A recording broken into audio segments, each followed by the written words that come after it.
It's Miguel, so tell me about the corner lip lift because, I don't have a ton of experience with it.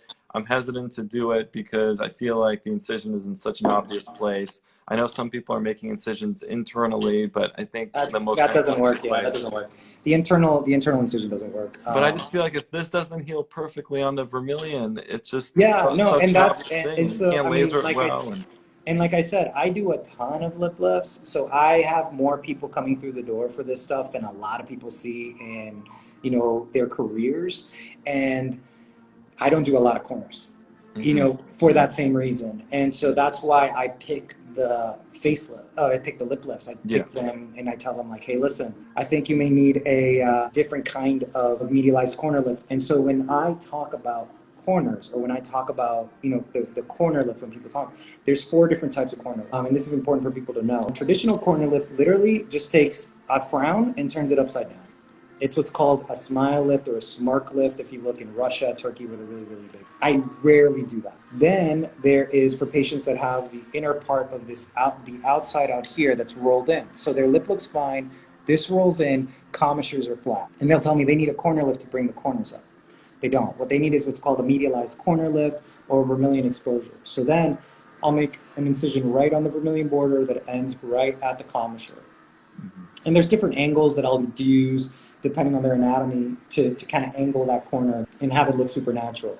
But it's got to be right on the line, otherwise forget it, number 1. And number 2, they have to be a good candidate because the white roll, and you can see in me, I have a pretty good white roll, like the border between my lip and my fake beard here, my scruff. So that white roll gives your lip 3-dimensionality. So that's what gives you that pout. If you cut into that, you make it flat. So it'll look good in pictures, but it'll look bad in person. Right. So you don't want to do that. So you have to make sure that someone doesn't have a prominent white roll, So it really limits the people that you can do it. Then you have what I call an extended corner lift or an extended medialized corner lift. And so what that is that incorporates coming up the side and then picking up the corner. So that's someone that's down here. Like I said, if someone's down here and we're lifting the lip up, it's going to look bad. So then what we're doing is we're picking this up too.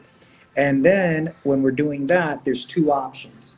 So we can do a traditional where the incision literally comes out here like the Joker, which is when people get a little hesitant. Or you can do a wraparound. And the wraparound hides the incision around the commissure itself. So you're doing a commissuroplasty along with the medialized corner lift. And honestly, they both have their pros and cons, and that's something that I talk to people about during consult. Some people are good, some people are other. I always give my patient the choice. Some people choose the traditional, other people choose wraparound. They have their own reasons why they picked on. I show them pictures of both, and then they decide. I tell them I'm fine with either one. I'm just letting you choose.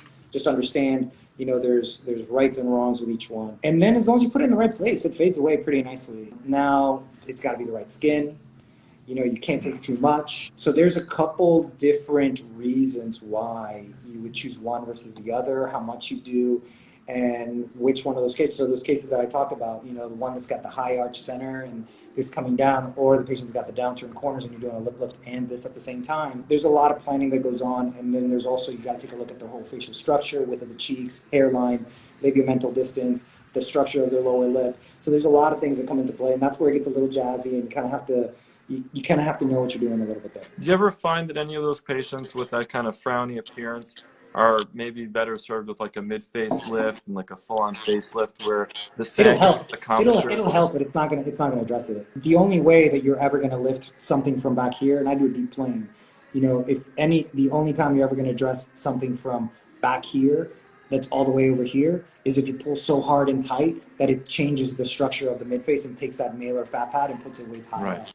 So it's going to look good for 3 months. It's going to look good for 3-4 months, but it's not going to address it. Now, can you improve it to the point where you're getting rid of that geniomandibular groove, that like jowly sulcus that's really bothering them?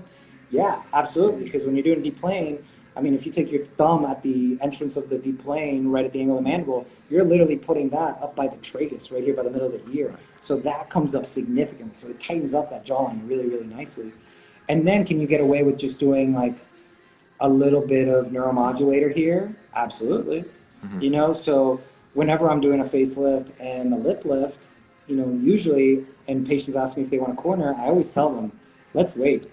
We'll wait 4 or 5 months Right. Once everything heals up, I'll do it for you, you know, but if we can avoid doing a scar here, let's see how this settles, see if you like it. You may just want to do some neuromodulators here, and, That you makes know, let's sense. Yeah. ignore it. Yeah, that's a good approach.